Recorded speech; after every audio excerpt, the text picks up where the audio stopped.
کہ پاکستان سے آنے والا اور وہاں تخریب کاری کی تربیت حاصل کرنے والا مراد واقعی را کا وفادار ہے یا نہیں۔ وہاں ہاسٹل کے ہر کمرے میں 2 افراد رہا کرتے تھے۔ شنکر ایک ہی کمرے میں مراد کے ساتھ راتیں گزارنے کے دوران میں پہلے تو اپنے جذبات کو کچلنے اور اس سے دور رہنے کی کوششیں کرتا رہا۔ 1-2 راتوں کی بات ہوتی تو وہ اس سے کترانے میں کامیاب رہتا۔ انہیں ٹریننگ کے لیے 3 ماہ تک ساتھ رہنا پڑا۔ پھر مراد اسے چھیڑا کرتا تھا، یار تو اتنا حسین اور چکنا ہے کہ تجھے دیکھ کر نیت خراب ہو جاتی ہے۔ شنکر بے اختیار شرما کر سر جھکا لیتا تھا۔ مراد حیرانی سے کہتا تھا، تعجب ہے، تو اتنا خطرناک فائٹر ہے کہ خالی ہاتھ فائٹ کرتے کرتے اپنے مقابل کی گردن توڑ دیتا ہے، لیکن میرے چھیڑنے پر ایک دوشیزہ کی طرح شرمانے لگتا ہے۔ بھائی میرے سینے پر سر رکھ کر شرمائے گا، پھر میرے جذبات کا بھی بھلا ہوگا۔ آخر ایک دن اس نے مراد سے کہا، میں تمہیں رازدار بنانا چاہتا ہوں۔ میرا ایک ایسا راز ہے جسے میرے ماتا پتا اور قریبی رشتہ دار بھی نہیں جانتے ہیں، صرف ایک ڈاکٹر اور ہیڈ آف دی ڈپارٹمنٹ جانتا ہے۔ ایسا کون سا راز ہے جسے تم نے اپنے خون کے رشتوں سے بھی چھپا رکھا ہے؟ ہے ایک ایسا راز جسے میں صرف تمہیں بتاؤں گا، لیکن بتانے سے پہلے ایک شرط ہے۔ بھائی تم نے تو تجسس میں مبتلا کر دیا ہے، اپنی شرط بتاؤ۔ میرا راز معلوم کرنے کے بعد تم آئندہ کسی سے دوستی نہیں کرو گے۔ کسی سے دوستی نہیں کروں گا، مراد نے کہا، کسی لڑکی سے بھی دوستی نہیں کرو گے؟ یہ ذرا مشکل ہے، پھر بھی کوشش کروں گا۔ کوشش نہیں، پکا وعدہ کرو۔ تم جانتے ہو میں جتنا اچھا دوست ہوں اتنا ہی بدترین جانی دشمن بھی ہو سکتا ہوں۔ مجھ سے وعدہ خلافی کرو گے، مجھے دھوکہ دے کر کسی سے دوستی کرو گے یا کسی سے شادی کرو گے تو میں تمہیں زندہ نہیں چھوڑوں گا۔ میں مقابلے میں تم سے کمتر نہیں ہوں، تمہیں دبوچ لوں تو میری گرفت سے نکل نہیں پاؤ گے، اسی لیے تمہیں رازدار بنا رہا ہوں۔ مگر جانتے ہو نا، جہاں میری طاقت کام نہیں آتی، میرا داؤ نہیں چلتا، وہاں میں بڑی مکاری سے اپنے شکار کو ٹریپ کر کے اسے قتل کر دیتا ہوں۔ مانتا ہوں تم مکارانہ چالوں سے میرا کام تمام کر سکتے ہو۔ چلو وعدہ کرتا ہوں، نہ کسی سے دوستی کروں گا اور نہ کسی سے شادی کروں گا، پلیز اب تو وہ راز بتا دو۔ وہ آہستہ آہستہ چلتا ہوا سوئچ بورڈ کے پاس آیا، پھر بولا، دنیا کے تمام راز روشنی میں کھلتے ہیں، یہ راز ایسا ہے جو تاریکی میں کھلے گا۔ اس نے سوئچ آف کر دیا، کمرے میں گہری تاریکی چھا گئی۔ مراد نے کہا، کمال کرتے ہو، تم نے راز بتانے کے لیے اندھیرا کر دیا ہے۔ یار تم کہاں ہو؟ چند سیکنڈ کے بعد مراد نے لمس محسوس کیا، ایک مکھن کا مجسمہ اس سے آ لگا ہو۔ مجسمے میں ایسی حرارت تھی کہ مکھن کو پگھلنا چاہیے تھا، لیکن مراد سر سے پاؤں تک پگھلتا چلا گیا۔ بڑی حیرتوں اور بڑی مسرتوں سے وہ راز کھلتا چلا گیا۔ راہ کی ایک اہم میٹنگ میں فیصلہ ہوا کہ شنکر داس کو دہشت گردی کے لیے مراد کے ساتھ پاکستان بھیجنا ہے۔ چونکہ وہ مسلمان بن کر جانے والا تھا، اس لیے اس کا نام فیروز تابانی رکھا گیا۔ راجستھان کی راہ برانچ والے بھی اس کی اصلیت نہیں جانتے تھے، صرف ہیڈ آف ڈپارٹمنٹ اس کا رازدار تھا۔ یوں شنکر داس وہیں بھارت میں نابود ہو گیا۔ تابانی اپنے یار مراد کے ساتھ راجستھان سے تھر کے علاقے میں آیا تھا، پھر وہاں سے لاہور اکرام شاہ کی محفوظ پناہ گاہ میں آ گیا۔ مراد اپنے وعدے کے مطابق اس کا رازدار تھا، تنہائی میں بھی اسے عورت کے نام سے نہیں پکارتا تھا، کیونکہ ابتدا ہی سے تابانی نے اپنا کوئی عورتوں والا نام نہیں رکھا تھا، وہ صرف مراد کے لیے عورت تھا، ورنہ ساری دنیا کے سامنے اپنی مردانگی کا سکہ جمائے رکھنا چاہتا تھا۔ راہ کے وسیع ذرائع سے جو امریکی پاسپورٹ حاصل ہوا تھا، اس کے مطابق بھی وہ ایک مرد تھا اور اس کا نام فیروز تابانی تھا۔ کوئی یہ سمجھ نہیں سکتا تھا کہ وہ مراد کی داشتہ ہے اور کوئی امریکی پاسپورٹ کو جھٹلا کر انہیں راہ کے دہشت گرد ثابت نہیں کر سکتا تھا۔ ایسے ہی وقت قدرت نے اپنا کھیل دکھایا اور یہ ظاہر ہو گیا کہ وہ مراد کے بچے کی ماں بننے والا ہے۔ اس وقت بھی تابانی عارضی طور پر یہ بات چھپا سکتی تھی، لیکن قدرتی طور پر ایک عورت کو ماں بننے کا جو فخر اور خوشی حاصل ہوتی ہے، انہی جذبوں کی شدت سے اس نے فخریہ ماں بننے کی خوشخبری سنا دی تھی۔ اس تھانے میں ڈی آئی جی، کمشنر اور مجسٹریٹ کے ساتھ جمشید علی بھی موجود تھا۔ تابانی کی زبان سے ایک چونکا دینے والی خبر سن کر کسی کو یقین نہیں آیا۔ ایک قریبی میٹرنٹی ہوم سے لیڈی ڈاکٹر کو بلایا گیا۔ لیڈی ڈاکٹر نے تابانی کو دوسرے کمرے میں لے جا کر چیک کیا، پھر ایس ایچ او کے کمرے میں تمام افسران کے سامنے آ کر بولی، وہ مرد نہیں عورت ہے اور ماں بننے والی ہے۔ مراد نے کہا، ڈاکٹر اسے عورت نہ کہو بلکہ یہ کہو کہ وہ ماں بننے والا ہے، آپ لوگ نہیں جانتے وہ کتنا خطرناک ہے، اسے کوئی عورت کہے تو اپنی توہین سمجھتا ہے، کہنے والے کا منہ توڑ سکتا ہے۔ قدرت نے اس کے اندر ممتا کے جذبات پیدا کر کے اسے کشمکش میں مبتلا کر دیا ہے۔ آپ سب میری اس عجیب سی بات کو نفسیاتی پہلو سے سمجھیں کہ وہ میری محبت میں ماں بننا چاہتا ہے مگر ماں بننا نہیں چاہتی۔ لیڈی ڈاکٹر نے کہا، میں نفسیاتی الجھنوں کو سمجھتی ہوں، فی الحال اسے میڈیکل ٹریٹمنٹ کی ضرورت ہے، اسے ہسپتال میں داخل کیا جائے۔ اس نے بتایا ہے کہ اس کی جنس تبدیل ہوئی تھی۔ اس بیک گراؤنڈ کے باعث پہلا حمل بہت سے پرابلم پیدا کر سکتا ہے۔ اسے ابتدائی دنوں میں دن رات ڈاکٹروں کی توجہ کی ضرورت ہے۔ آئی جی پولیس نے کہا، ٹھیک ہے، اسے پولیس ہسپتال میں رکھا جائے گا، وہاں پولیس کا سخت پہرا رہا کرے گا۔ تابانی نے مراد سے لپٹ کر کہا، نہیں مراد، میں ہسپتال نہیں جاؤں گا، ایسی حالت میں تمہارے بغیر نہیں رہ سکوں گا۔ ایک پولیس افسر نے ان کی طرف بڑھتے ہوئے کہا، اوئے، یہ پولیس اسٹیشن ہے، یہاں ایک دوسرے سے لپٹ کر فلمی رومانس نہ کرو۔ اس افسر نے تابانی کا ہاتھ پکڑ کر اسے مراد سے کھینچ کر الگ کرنا چاہا۔ تابانی نے الگ ہوتے ہی ایک الٹا ہاتھ افسر کے منہ پر رسید کیا، پھر اسے جوڈو کے داؤ پر لا کر اس طرح پھینکا کہ وہ الٹ کر ایس ایچ او کی میز پر گرا، پھر وہاں سے لڑکتا ہوا نیچے فرش پر پہنچ گیا۔ یہ سب کچھ اتنی تیزی اور پھرتی سے ہوا تھا کہ کسی کو آگے بڑھ کر تابانی کو روکنے کا موقع نہیں ملا تھا۔ مار کھانے والا افسر تکلیف سے کراہتے ہوئے اٹھنے کی کوشش کرنے لگا۔ تابانی کا ایک ہاتھ پڑنے سے ہی اس کی باچھوں سے لہو رسنے لگا تھا۔ کئی سپاہی تابانی کو پکڑنے اور اس کی پٹائی کرنے کے لیے آگے بڑھے۔ وہ تنبیہ کے انداز میں ایک انگلی دکھاتے ہوئے بولا، ہالٹ۔ تمام سپاہی اس کی سخت مزاجی اور طاقت کا مظاہرہ دیکھ چکے تھے۔ وہ سب بے اختیار رک گئے۔ تابانی نے کہا، ابھی میں نے مردانگی دکھائی ہے، اپنے مرد ہونے کا ثبوت دیا ہے۔ تم سب مرد ہو تو ایک ایک دو دو کر کے آؤ، میری طرح اپنے مرد ہونے کا ثبوت دو۔ جمشید نے سپاہیوں سے کہا، دور رہو، اسے ہاتھ نہ لگاؤ۔ وہ سب پیچھے چلے گئے۔ جمشید نے کہا، تابانی، اس دنیا میں بے شمار مردانہ قوتوں کا مظاہرہ کرنے والے لوگ ہیں۔ مجھے انٹیلیجنس کے ٹریننگ سینٹر میں ناقابل شکست تسلیم کیا جاتا ہے۔ میں تمہیں صرف چند سیکنڈ میں اپاہج بنا سکتا ہوں، لیکن اصل مردانگی یہ ہے کہ ہونے والے بچے کو نقصان سے بچایا جائے۔ تم ماں بننے والی ہو، اس لیے۔ وہ بجلی کی طرح کڑک کر بولا، ماں بننے والی نہیں، ماں بننے والا ہوں۔ اگر اب تم نے مجھے عورت سمجھ کر بات کی تو۔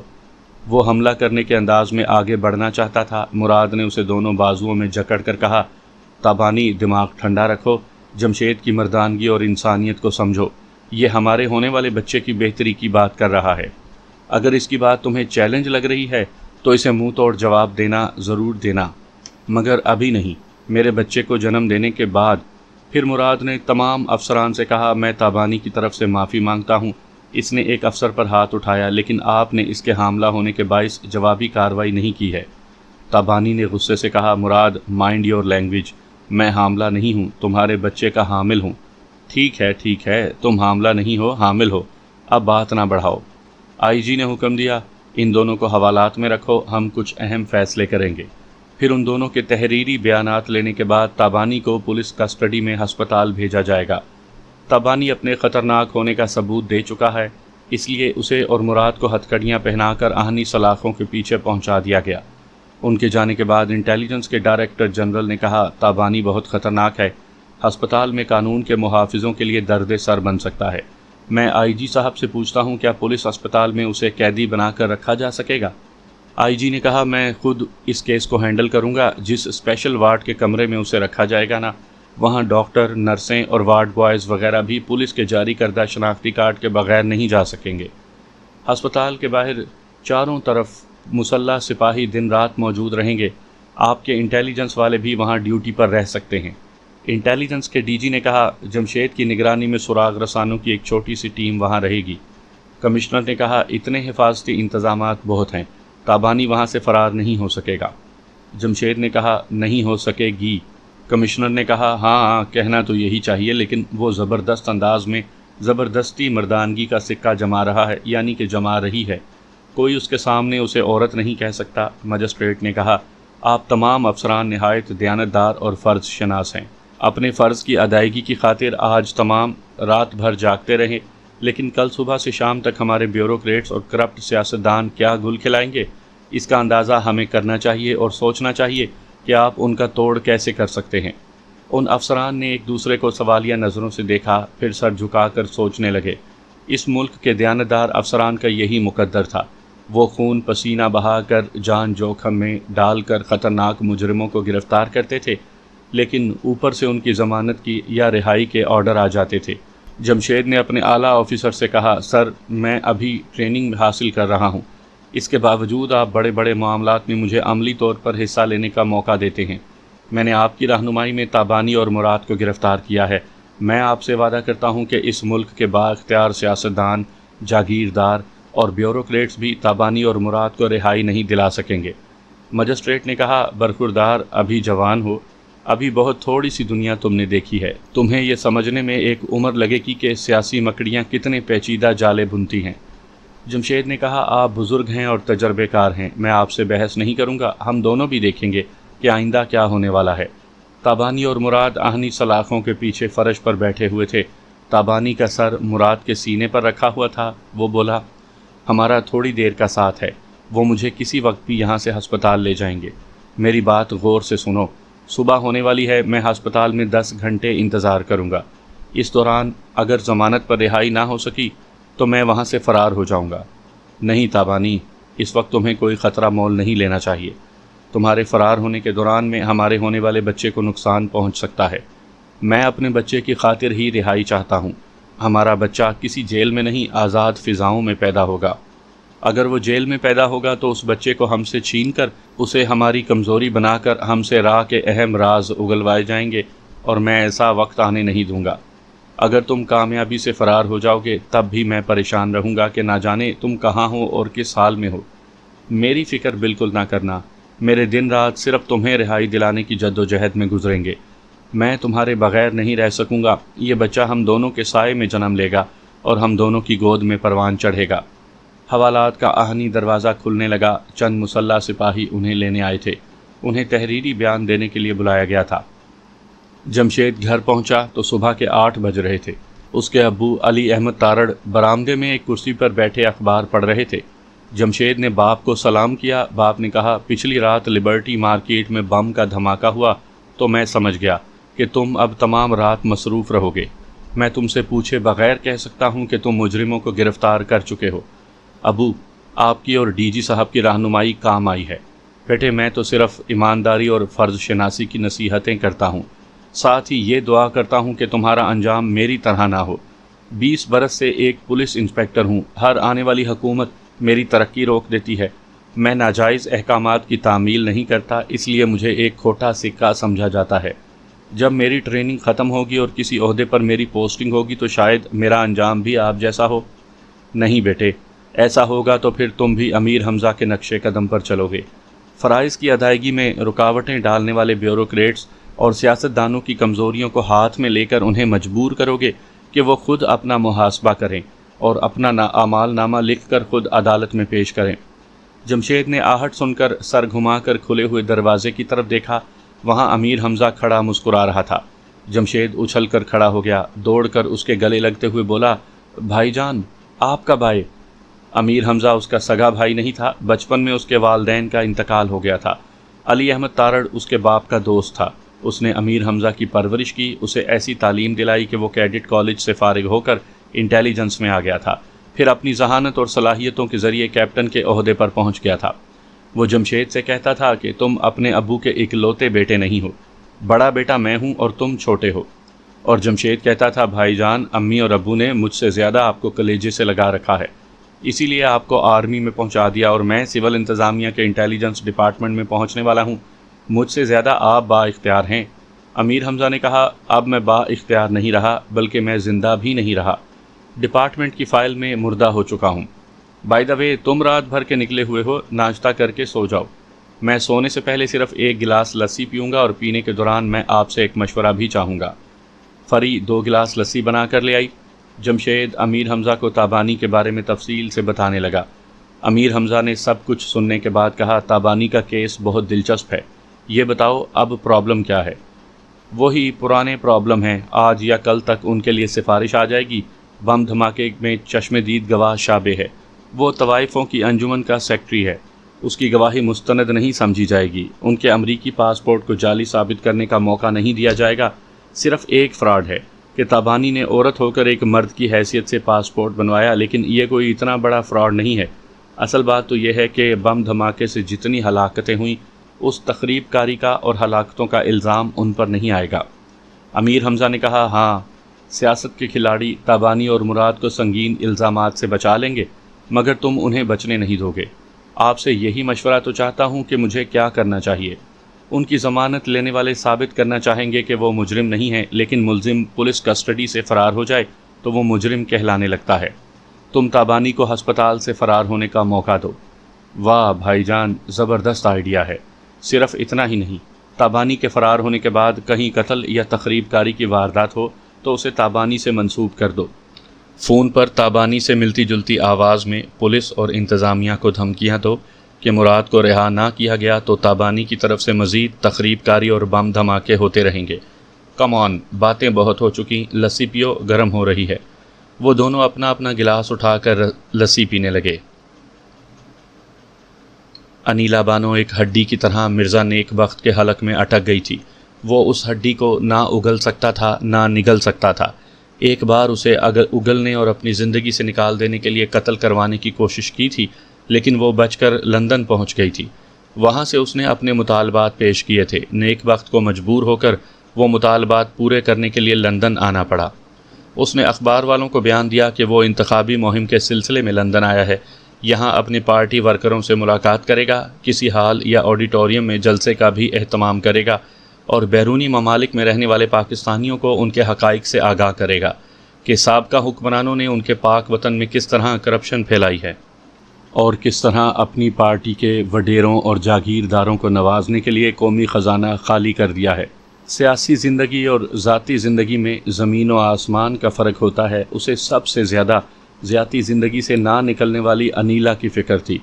اس نے لندن پہنچتے ہی فون کے ذریعے اس سے رابطہ کیا۔ ہیلو بانو، میں آ گیا ہوں۔ کل صبح تمہارے بینک اکاؤنٹ میں 50 لاکھ روپے کے حساب سے برطانوی پاؤنڈز جمع کروا دوں گا۔ 50 لاکھ روپے سے کچھ نہیں ہوگا، تم نے آنے میں 3 دن لگا دیے۔ میں پیئنگ گیسٹ کے طور پر رہتی ہوں۔ میرے کھانے پینے، گھومنے پھرنے اور شاپنگ کرنے میں 7 لاکھ خرچ ہو چکے ہیں۔ میرے اکاؤنٹ میں 80 لاکھ جمع کرو۔ یہ تمہاری زیادتی ہے۔ کوئی بات نہیں، 80 لاکھ ہی جمع ہو جائیں گے۔ میرا فرنٹ مین ایک وکیل سے مکان کے کاغذات تمہارے نام کروا رہا ہے۔ میرے ساتھ چلنا پسند کرو تو کل کورٹ میں جا کر ہم ان کاغذات پر دستخط کر دیں گے۔ میں تمہارے ساتھ ضرور چلوں گی۔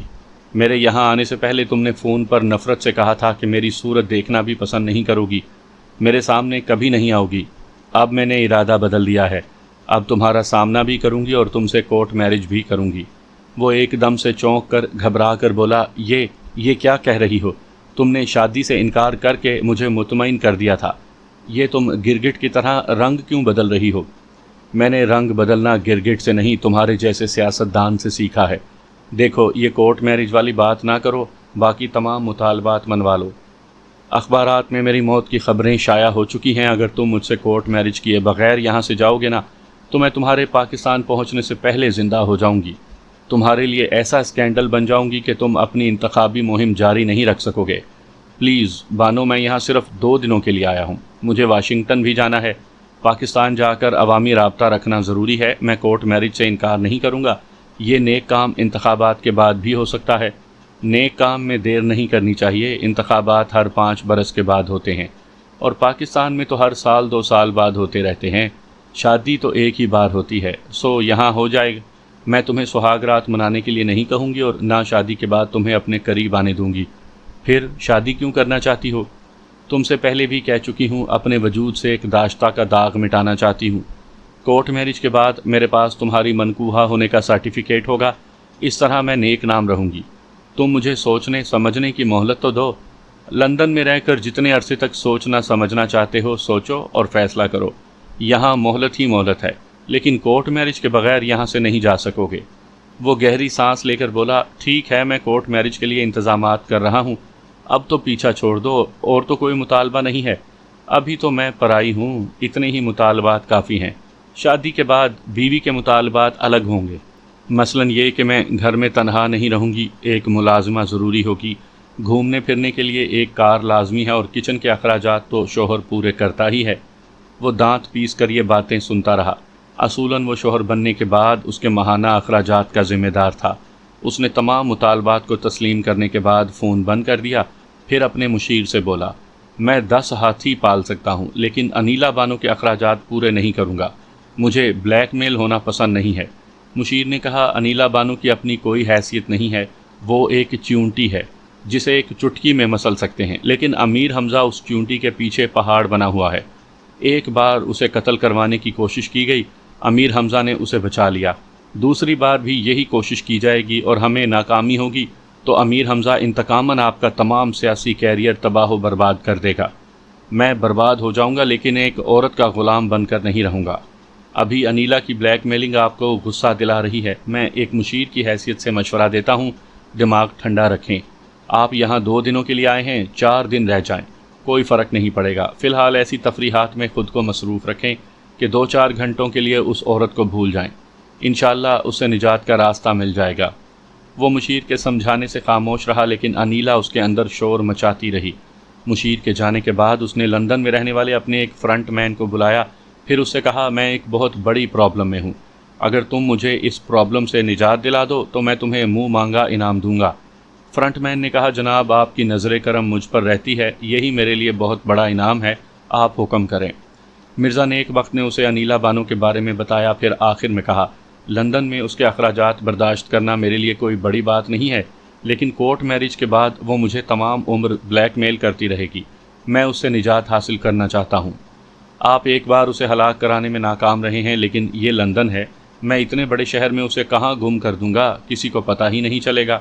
تم ایسا کر سکتے ہو، مگر یہ یاد رکھو کہ اس کی پشت پر امیر حمزہ ہے، وہ یہاں نہیں ہوگا لیکن اس کے جاسوس ضرور ہوں گے۔ امیر حمزہ سے قتل کی سازش چھپی نہیں رہے گی۔ آپ انیلا کو کسی طرح اس بات پر راضی کر لیں کہ 2 دنوں کے لیے آپ کا امریکہ جانا ضروری ہے، بہت ہی سنگین سیاسی معاملہ ہے، آپ تیسرے دن واپس آتے ہی اس سے شادی کر لیں گے۔ تم چاہتے ہو میں انیلا کے مرڈر کے وقت لندن میں نہ رہوں، ٹھیک ہے، میں کوشش کرتا ہوں۔ اس نے فون کے ذریعے رابطہ کیا، پھر کہا، انیلا میں بول رہا ہوں، ابھی واشنگٹن والوں سے ہاٹ لائن پر گفتگو ہوئی ہے، انہوں نے مجھے فوراً بلایا ہے، وہاں میرا مخالف کاشف اکبر کچھ گڑبڑ کر رہا ہے، تم سمجھ سکتی ہو، اگر میں نہ گیا تو جیتنے والی بازی ہار جاؤں گا۔ تم مجھ سے سوچنے کے لیے مہلت مانگ رہے تھے، کہیں اس امریکی مہلت کے پیچھے کوئی چال بازی تو نہیں ہے؟ مجھ پر یقین کرو، تم چاہتی ہو میں کورٹ میرج کیے بغیر پاکستان نہ جاؤں، میں نہیں جاؤں گا۔ امریکہ سے 2 یا 3 دن بعد لندن واپس آؤں گا، پھر تمہارے تمام مطالبات پورے کر دوں گا۔ ٹھیک ہے، میں مزید 3 دنوں تک صبر کر لوں گی، لیکن تمہیں پھر سمجھا دیتی ہوں، مجھ سے شادی کیے بغیر پاکستان جاؤ گے تو تمہارا سیاسی کیریئر تباہ کر دوں گی۔ میں اپنا سیاسی کیریئر برباد نہیں ہونے دوں گا، پلیز مجھے بار بار دھمکیاں نہ دو، میں آج شام تم سے ملنا چاہتا ہوں، میں ملنا ضروری نہیں سمجھتی۔ دیکھو مجھے یاد نہیں رہا اور تم بھی بھول رہی ہو کہ کل بینک ہالیڈے ہے، میں تمہارے اکاؤنٹ میں رقم جمع نہیں کرا سکوں گا، میں چاہتا ہوں شام کو ملو، میں تمہارے فوری اخراجات کے لیے 10,000 پاؤنڈ دوں گا، پھر روبرو کچھ باتیں بھی ہو جائیں گی۔ اچھی بات ہے، میں 4 بجے تمہارا انتظار کروں گی۔ اس نے فون بند کر دیا۔ نیک بخت نے ریسیور رکھ کر کہا، ذلیل کمینی، پہلے کیسی وفادار تھی، میرے قدموں میں بچھی رہتی تھی، امیر حمزہ کی شے پا کر شبنم سے شعلہ بن گئی ہے، میں شعلے کو بجھا دوں گا، آپ فکر نہ کریں۔ اس کا پتہ بتائیں۔ چیرنگ کراس کی 3rd اسٹریٹ میں مادام کیتھرائن کا ایک چھوٹا سا بنگلہ ہے، وہاں پیئنگ گیسٹ کی حیثیت سے رہتی ہے۔ کیا آپ انیلا سے یہ معلوم کر سکیں گے کہ اس بنگلے میں کتنے کمرے ہیں اور اس کے علاوہ کتنے پیئنگ گیسٹ دوسرے کمروں میں رہتے ہیں؟ میں اسے باتوں ہی باتوں میں معلوم کرنے کی کوشش کروں گا۔ ایک سروے کے مطابق لندن میں 2 لاکھ سے زیادہ مس فٹ ہیں۔ وہاں ایسے افراد کو مس فٹ کہا جاتا ہے جنہیں معاشرے نے ٹھکرا دیا ہو۔ یہ غربت کے باعث سستے نشے کے عادی ہوتے ہیں اور نشے کی ضروریات پورا کرنے کے لیے چھوٹے بڑے جرائم کرنے کے لیے تیار ہو جاتے ہیں۔ نیک بخت کا فرنٹ مین 10 برسوں سے لندن کا شہری تھا اور ان علاقوں سے اچھی طرح واقف تھا جہاں جرائم پیشہ افراد پائے جاتے تھے۔ کیمڈن ٹاؤن ٹیوب اسٹیشن اور چیرنگ کراس ٹیوب اسٹیشن کے قریب الکوہل زدہ افراد ہر موسم میں کانپتے تھر تھراتے نظر آتے ہیں۔ وہ سردی سے نہیں، نشے کی شدید ضرورت کے باعث کانپتے اور اپنے جسموں کو نوچتے رہتے ہیں۔ ایسے شکار کی تلاش میں رہتے ہیں جو تنہائی یا زیر زمین ریلوے اسٹیشن کی ٹوائلٹ وغیرہ میں مل جائے، وہ اس پر قاتلانہ حملہ کر کے اس سے رقم چھین کر فرار ہو جاتے ہیں۔ جیکی رالف ایک ایسا ہی صحت مند جوان تھا، ابھی اس لیے صحت مند تھا کہ اسے نئی نشے کی لت پڑی تھی۔ ایک ہفتہ پہلے فرنٹ مین سے اس کی ملاقات ہوئی تھی۔ اس نے پوچھا، نشہ کیوں کرتے ہو؟ تمہارا جسم باڈی بلڈرز کی طرح خوبصورت ہے، اگر تم نے نشہ نہ چھوڑا تو چند مہینوں میں ہڈیوں کا ڈھانچہ بن جاؤ گے۔ جیکی نے کہا تھا، کیا فرق پڑے گا، انسان مرنے کے بعد ہڈیوں کا ڈھانچہ بن جاتا ہے، میں جیتے جی بن جاؤں گا، اور سچ تو یہ ہے کہ میں زندہ نہیں ہوں، میں مر چکا ہوں۔ نشہ کرنے والے تمہاری طرح ہی کی باتیں کرتے ہیں، زندگی میں صدمات سہنے پڑتے ہیں، جو سہ نہیں پاتے وہ نشے کا سہارا لے کر آہستہ آہستہ مرتے رہتے ہیں۔ ہاں یہی سمجھ لو، میں جان بوجھ کر روز تھوڑا تھوڑا مر رہا ہوں۔ مجھے جو صدمہ ملا ہے میں اسے برداشت نہیں کر پا رہا ہوں۔ دراصل برداشت کرنے والی بات ہوتی تو میں کر لیتا، لیکن غیرت کی بات ہو تو پھر بے غیرتی سے زندہ نہیں رہا جاتا۔ آخر تمہارے ساتھ کیا ٹریجڈی ہوئی ہے؟ جیکی نے گہری سانس لی، پھر آہستہ آہستہ سانس چھوڑتے ہوئے بولا، میری بوڑھی نانی نے میری پرورش کی ہے۔ مجھے بتایا گیا تھا کہ میرے والدین میرے بچپن ہی میں مر گئے تھے، لیکن 10 دن پہلے میری نانی بیمار پڑ گئی۔ اس نے دم توڑنے سے پہلے بتایا کہ میری ماں زندہ ہے، مگر میں اس کا پتہ نہ پوچھوں۔ مجھ سے روپوش رہنے والی ماں ہر ماہ میرے گزارے کے لیے رقم بھیج دیا کرے گی۔ وہ ایک آہ بھر کر بولا، ماں زندہ ہے، آج تک میرے اخراجات پورے کرتی رہی، آئندہ بھی کرے گی، لیکن بیٹے سے کیوں نہیں ملتی ہے؟ میری نانی نے بتایا وہ نہیں چاہتی کہ عزت داروں کی سوسائٹی میں اس کا بیٹا کہلاؤں، کیونکہ وہ پیشہ کرتی ہے۔